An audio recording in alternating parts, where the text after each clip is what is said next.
ಒಂದು ಹದ್ದು ಕೋಳಿಯ ಗೂಡಿನಲ್ಲಿ ಒಂದು ಮೊಟ್ಟೆ ಇಟ್ಟು ಬಿಟ್ಟಿತು. ಕೋಳಿ ಅದನ್ನು ತನ್ನದೇ ಮೊಟ್ಟೆ ಎಂದು ಭಾವಿಸಿ ಕಾವು ಕೊಟ್ಟಿತು.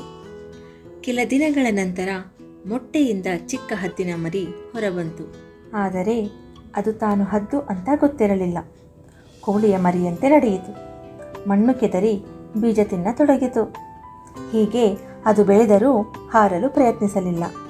ಏಕೆಂದರೆ ಕೋಳಿ ಮರಿಗಳು ಹಾರುವುದಿಲ್ಲವಲ್ಲ, ಆದ್ದರಿಂದ ತಾನು ಕೂಡ ಹಾರಲಿಲ್ಲ. ಒಂದು ದಿನ ಅದು ನೀಲಾಕಾಶದಲ್ಲಿ ಹಾರುತ್ತಿರುವ ಬಲಿಷ್ಠ ಹದ್ದನ್ನು ನೋಡಿ ಕೋಳಿಗೆ ಕೇಳಿತು, ಅಮ್ಮ, ಅದು ಯಾರು ಅಮ್ಮ ಎಂದು ಕೇಳಿತು. ಕೋಳಿ ಹೇಳಿತು, ಅದು ಹದ್ದು, ಆದರೆ ನೀನು ಅದರಂತೆ ಹಾರಲಾರೆ, ಯಾಕೆಂದರೆ ನೀನು ಕೋಳಿ.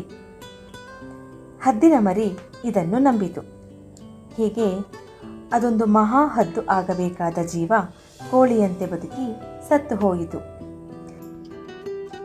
ಈ ಕಥೆ ನಮಗೆ ಹೇಳುವುದು ಏನೆಂದರೆ, ನಕಾರಾತ್ಮಕ ಜನರ ಮಾತು ಕೇಳಿ ಬದುಕಿದರೆ ನಮ್ಮ ನಿಜವಾದ ಶಕ್ತಿ ಸಾಮರ್ಥ್ಯ ನಮಗೆ ಗೊತ್ತಾಗದೆ ಹೋಗುತ್ತದೆ. ಆದ್ದರಿಂದ ನಮ್ಮ ಶಕ್ತಿಯನ್ನು ಅರಿತು ಆತ್ಮವಿಶ್ವಾಸದಿಂದ ಜೀವನದಲ್ಲಿ ಹಾರೋಣ.